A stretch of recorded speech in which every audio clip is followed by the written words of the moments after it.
ઘણા બધા લોકો, ઘણા બધા સ્ટુડન્ટો પોડકાસ્ટ જ્યારે જોતા હોય ત્યારે એ લોકોને એક મોસ્ટ કોમન ક્વેશ્ચન રહેતો હોય કે અમે કેટલું કમાશું. તમારી ઇન્કમની અત્યારે હું વાત કરું તો અપ્રોક્સિમેટ મહિને ઇન્કમ શું હશે? મહિને આપણે એપ્રોક્સ ગણવા જઈએ તો આપણે અરાઉન્ડ 12 to 15 ગણી શકીએ. અને જ્યારે પહેલી જોબ સ્ટાર્ટ કરી ત્યારે? પહેલી જોબ ચાલુ કરી હતી જ્યારે મારા 5K હતા. 12th તમે બી પૂરું કર્યું હશે. કઈ સ્કૂલમાં હતા? પેટ્રોલ ગુરુકુલમાં. 12th માં સાયન્સ કોમર્સ શું હતું? સાયન્સ હતું મારે. શું રિઝલ્ટ આવ્યું હતું? રિઝલ્ટમાં તો ગણવા જઈએ એવરેજ રિઝલ્ટ હતું. 12માં જ્યારે થોડુંક વીકર રિઝલ્ટ આવ્યું એ સમય ઉપર ફેમિલીના શું રિએક્શન હતું? મારા ફાધર મને એ જ કીધું, તારી પાસે પ્રેક્ટિકલ નોલેજ હશે તો જી લેવલે તારે જવું હશે કે દુનિયાના જી પણ ખૂણે જઈને તારે ડીલ લેવી હશે તો એ ડીલ લઈ હતી. એની માટે તારે પ્રેક્ટિકલ નોલેજ તારી પાસે 100% હોવું જોઈએ. સોસાયટીમાં એક એવી ધારણા હોય છે કે ભાઈ 90-99% લાવે એ હોશિયાર, ફેલ થાય અથવા તો ઓછું રિઝલ્ટ આવે બિચારા નબળા વિદ્યાર્થીઓ એવું ગણવામાં આવે.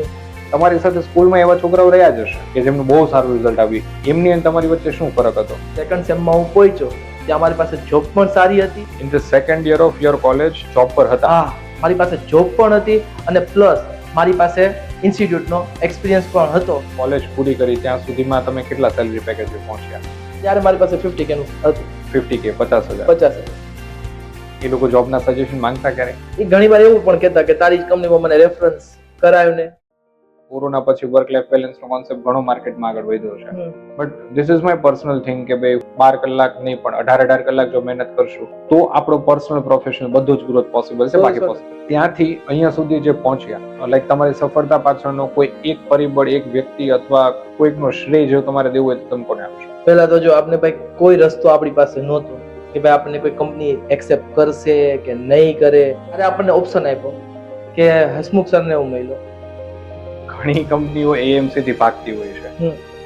રીઝન શું લોકોનું ભાગવાનું અને તમારું એએમસી ને પકડી રાખવાનું? એએમસી આપણી પાસે એકવાર આવી ગઈ હોય તો આપણને ફિક્સ જ છે કે મંથલી આપણને આ રેવન્યુ તો મળવાનો.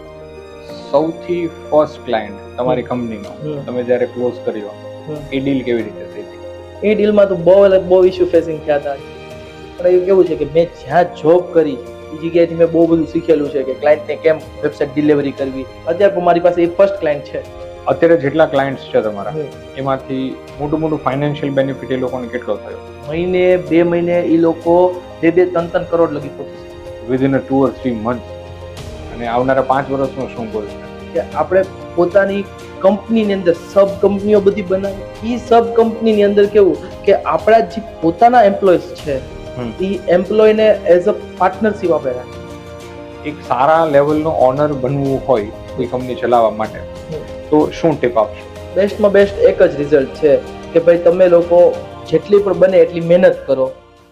એમ્પ્લોઈઝને જોબમાં ખતરો ખરો એ ગણવા જઈએ તો 70-30. એઆઈ એડોપ્ટ કરી લીધું છે? એઆઈ અમે ચલાવીએ છીએ. ટોપ 5 એઆઈ ટૂલ્સ તમે સજેસ્ટ કરતા હો એક વેબ ડેવલપર માટે? એક તો ChatGPT છે, આપણે વેબસાઇટની અંદર લોગો મેકર આવે છે, પછી વિડીયો એડિટિંગ માટે 2-3 ટૂલ્સ છે. આફ્ટર 12 સ્કિલ ડેવલપમેન્ટ ક્યારે સ્ટાર્ટ કરવું જોઈએ? ગુજરાતીની કહેવત છે કે નાનપણમાં ઘડેલું અને ઘટપણ સુધી ચાલવાનું.